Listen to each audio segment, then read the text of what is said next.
দর্শক, বহুল আলোচিত মার্কিন দূত ডোনাল্ড ট্রাম্পের বিশেষ দূত সার্জিও গোরের 3 দিনের সফর শেষ হয়েছে গতকালকে এবং এই সফর নিয়ে নানা ধরনের গবেষণা বিশ্লেষণ চলছে এবং এখন সেটা আরও বেশি হবে, কারণ সফরের শেষেই আদতে সফরে এই 3 দিনে কি ঘটলো সেই ব্যাপারে একেবারে ভেতরের খবর বের হতে থাকবে। তেমনি একটি ভেতরের খবর প্রকাশ করছে ভারতীয় গণমাধ্যম। ভারতীয় অন্তত দুটো গণমাধ্যমে আমাদের চোখে পড়েছে এই খবরটা। তারা দাবি করছে সার্জিও গোরের সঙ্গে 31 তারিখে যে বৈঠক, সেই বৈঠক মানে 31 তারিখের দীনেশ ত্রিবেদীর যে বৈঠক, ভারতের বাংলাদেশে নিযুক্ত রাষ্ট্রদূত যিনি মন্ত্রী পদমর্যাদায় এখানে কাজ করছেন, সেই বৈঠকের পরে বৈঠকটা হয়েছে সকালে, বৈঠকের পরে বিকেলেই তাকে দিল্লিতে ডেকে পাঠানো হয়েছে এবং তিনি উড়াল দিয়েছিলেন দিল্লিতে। এরকম কোনো খবর বাংলাদেশের গণমাধ্যমে হয়নি, ভারতীয় দুটো গণমাধ্যমে আমাদের চোখে পড়েছে এবং যার মধ্যে খুবই গুরুত্বপূর্ণ গণমাধ্যম নর্থ ইস্ট নিউজ, তারা এই দাবিটা করছে। সাথে আর একটা গণমাধ্যম দ্য ওয়াল, তারাও এই দাবি করছে। তাদের কাছে নিশ্চয়ই অথেন্টিক সোর্স রয়েছে, কিন্তু দীনেশ ত্রিবেদীকে গড়ের সঙ্গে মিটিংয়ের পরেই দিল্লিতে ডেকে পাঠালো হলো কেন? মাত্র 2 দিনের সফরে তিনি দিল্লিতে গেলেন কেন? এই প্রশ্নগুলো উঠেছে। চলুন একটু ভেতরে ঢোকার চেষ্টা করি। গড় এবং দীনেশ ত্রিবেদীর এই যে বৈঠক, এই বৈঠক নিয়ে কি হচ্ছে?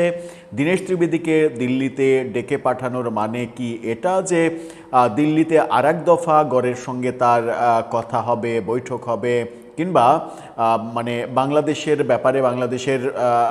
ব্যাপারে তো ভারতের একটা থিঙ্কিং আছে, সেই ক্ষেত্রে দীনেশ ত্রিবেদী অনেক বড় একটা ফ্যাক্ট, তাকে দিয়েই মূলত রাজনৈতিক সমাধানগুলো করতে চাইছেন যখন নরেন্দ্র মোদী, তখন গড়ের সঙ্গে এই মিটিংটা খুবই ইম্পর্ট্যান্ট ছিল। চলুন একটু আলোচনা করে দেখি কি হচ্ছে ভেতরে ভেতরে। থাকবেন পলিটিক্স টিভির নিয়মিত আয়োজনে।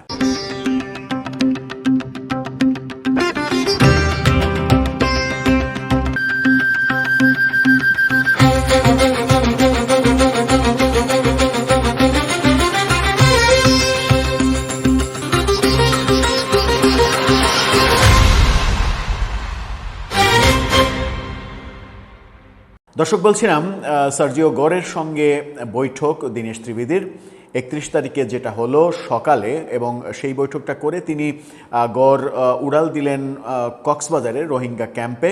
সেটা নিয়েও বহু কথা আছে, তার হেলিকপ্টারে যাওয়ার কথা ছিল কিন্তু তিনি গেলেন বিমানে, অন্তত 12 জন প্রতিনিধি নিয়ে গেলেন, এরকম নানা খবর বিভিন্ন দিকে ছড়িয়ে পড়ছে, যদিও কোনো মানে স্বনামধন্য গণমাধ্যমের অথেন্টিক খবর না এটা।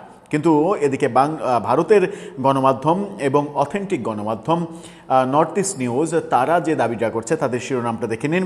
ইংরেজি পত্রিকা যদি আমরা বাংলা করি তাহলে যেটা দাঁড়ায় সেটা হচ্ছে, জরুরি বৈঠকের জন্য বাংলাদেশে নিযুক্ত ভারতীয় রাষ্ট্রদূত দিল্লির উদ্দেশ্যে রওনা হয়েছেন। 2 আগস্ট তিনি ঢাকায় ফিরবেন, অর্থাৎ আজকে তার ঢাকায় ফেরার কথা। এই যে মাত্র 31 তারিখে বিকেলে রওনা দিলেন, 1 তারিখে থেকে 2 তারিখে আবার তিনি ঢাকায় ফিরছেন, এই দাবি করছে নর্থ ইস্ট নিউজ। এটা কিন্তু একটা বড় ঘটনা এবং এখানে বলা হচ্ছে যে দক্ষিণ ও মধ্য এশিয়া বিষয়ক মার্কিন বিশেষ দূত এবং ভারতে নিযুক্ত রাষ্ট্রদূত সার্জিও গোরের সঙ্গে একটি গুরুত্বপূর্ণ বৈঠকের কয়েক ঘন্টা পর বাংলাদেশে নিযুক্ত ভারতীয় হাই কমিশনার দীনেশ ত্রিবেদী ঢাকা ত্যাগ করেছেন। এই কথা যখন নর্থ ইস্ট নিউজ বলছে, তখন ভারতের আরেকটা গণমাধ্যম দ্য ওয়াল, তারা দাবি করছে, তাদের শিরোনামটা দেখে নিন। তারা বলছে, ঢাকায় ট্রাম্পের দূতের সঙ্গে বৈঠক, বিকালে দিল্লি এলেন ভারতের হাইকমিশনার দীনেশ, জল্পনা তুঙ্গে। এই খবর তারা দিচ্ছে। এদিকে এই খবর তারা যখন দিচ্ছে, তখন গোরের সঙ্গে এই দীনেশ ত্রিবেদীর মিটিংয়ের পর সার্জিও গোর সামাজিক যোগাযোগ মাধ্যমে একটা পোস্ট দিয়েছিলেন। সেই পোস্টটা একটু দেখে নিন। সেই পোস্টে তিনি, ইংরেজিতে পোস্ট, বাংলা করলে যেটা দাঁড়ায়, তিনি লিখেছিলেন, বাংলাদেশে ভারতের নতুন হাইকমিশনার হিসেবে গুরুত্বপূর্ণ দায়িত্ব গ্রহণের জন্য হাইকমিশনার দীনেশ ত্রিবেদীকে আন্তরিক শুভেচ্ছা। দক্ষিণ ও মধ্য এশিয়ার জন্য মার্কিন যুক্তরাষ্ট্রের বিশেষ দূত হিসেবে আমি তার সাথে ঘনিষ্ঠভাবে কাজ করার জন্য উন্মুখ হয়ে আছে। এটাও কিন্তু একটা বড় বার্তা।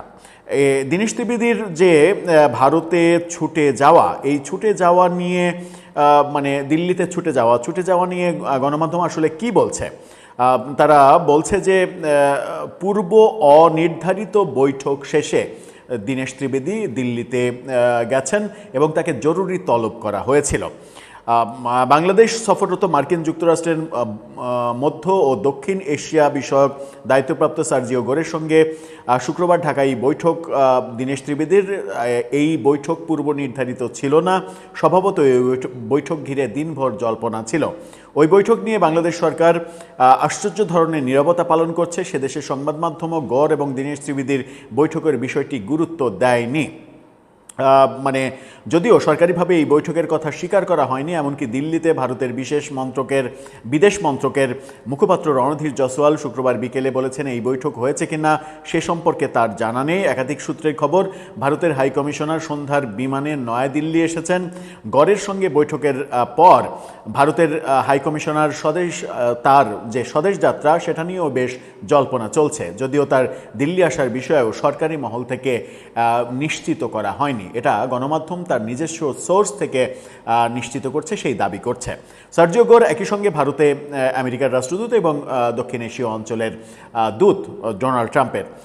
ঢাকায় বাংলাদেশের বিদেশমন্ত্রী খলিলুর রহমানের সঙ্গে বৈঠক, তারপরে দীনেশ ত্রিবেদীর সঙ্গে বৈঠক, এই ব্যাপারগুলো মানে বলা হচ্ছে যে শুক্রবার সকালে 8:30 থেকে 9:30 পর্যন্ত ঢাকার একটি অভিজাত হোটেলে বৈঠক করেছেন দীনেশ ত্রিবেদীর সঙ্গে গড়। ওই বৈঠকের পর কক্সবাজারের রোহিঙ্গা ক্যাম্প পরিদর্শনে চলে গিয়েছিলেন তিনি। শনিবার বাংলাদেশের প্রধানমন্ত্রী তারেক রহমানের সঙ্গে তার বৈঠক হয়। পরের মানে গড়ের 3 দিনের সফরসূচি ঢাকায় পৌঁছানোর পর অদল বদলও হয়েছে। বৃহস্পতিবার পূর্ব নির্ধারিত নৈশভোজ বাতিল হয়েছে, যেটা পররাষ্ট্র মন্ত্রণালয়ের নৈশভোজ ছিল সেটা বাতিল করা হয়েছে। ভারতের হাইকমিশনারের সঙ্গে তার বৈঠকও পূর্ব নির্ধারিত ছিল না এবং তিনি আসার দিনই 30 তারিখে রাতে রাজনৈতিক নেতাদের সঙ্গে কথা বলেছেন তার হোটেলে, সেই খবরটাও আমরা শুনছি। অর্থাৎ নর্থ ইস্ট নিউজ এবং দ্য ওয়ার্ল্ড যেটা বলার চেষ্টা করছে সেটা হচ্ছে যে দীনেশ ত্রিবেদীকে জরুরি তলব দিল্লিতে, এটা একটা বড় ঘটনা। এবং গড়ের সঙ্গে কি কথা হলো, কোন কোন ইস্যুতে তারা কথা বললেন কিংবা গড় নতুন কোনো কিছু বললেন কিনা, সেই ব্যাপারগুলো নিশ্চিত করেই ভারত যাচাই করে দেখতে চাইছে। আমরা দেখলাম যে এরই মাঝে রণধীর জয়সওয়াল সাপ্তাহিক যে ব্রিফিং পররাষ্ট্র মন্ত্রণালয়ের মুখপাত্র, সেই ব্রিফিংয়ে এই ব্যাপারগুলো এড়িয়ে গেছেন। এই মিটিংয়ের মানে তার দিল্লিতে ফেরার ব্যাপারটা যেমন এড়িয়ে গেছেন, তেমনি তারেক রহমানকে ব্রিক্সের সম্মেলনে আমন্ত্রণ জানানো না জানানো সেই ব্যাপারটাও তিনি এড়িয়ে গেছেন। সেটা নিয়ে আবার বাংলাদেশে নানা ধরনের খবর ছড়িয়ে পড়ছে। বলা হচ্ছে যে আমন্ত্রণপত্র পাঠানো হয়েছে সেই আমন্ত্রণপত্রে আমাদের প্রধানমন্ত্রীকে প্রধানমন্ত্রী হিসেবে একবারও সম্বোধন করা হয়নি, এরকম নানা খবর চতুর্দিকে ছড়িয়ে পড়তে আমরা দেখছি।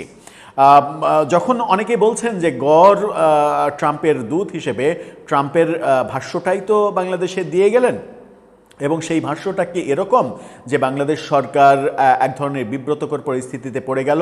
আরেকটা বড় ব্যাপার শোনা যাচ্ছে, সেটা হচ্ছে যে আমাদের প্রধানমন্ত্রীর সাম্প্রতিক যে চীন সফর, সেখানে চীনের সঙ্গে 12টা সমঝোতা স্মারক স্বাক্ষরিত হয়েছে। সেই 12টা সমঝোতার মধ্যে অন্তত 2টা যে সমঝোতা চীনের 2টা কোম্পানি, সেই ব্যাপারে সার্জিও গড় আনুষ্ঠানিকভাবে তার আপত্তি জানিয়েছেন, কারণ এই 2টা কোম্পানি মার্কিন নিষেধাজ্ঞার মানে আওতায় রয়েছে। এই নিষেধাজ্ঞায় আওতায় থাকা কোনো প্রতিষ্ঠানের সঙ্গে বাংলাদেশ কোনো বাণিজ্যিক সম্পর্ক করুক, যার মধ্যে একটা কোম্পানি অন্তত $6.5 মিলিয়ন বেশি বাংলাদেশে বিনিয়োগ করতে চাই, এই ব্যাপারটা গড় ভালো চোখে দেখছেন না, এরকম বিভিন্ন সূত্র থেকে খবর পাওয়া যাচ্ছে।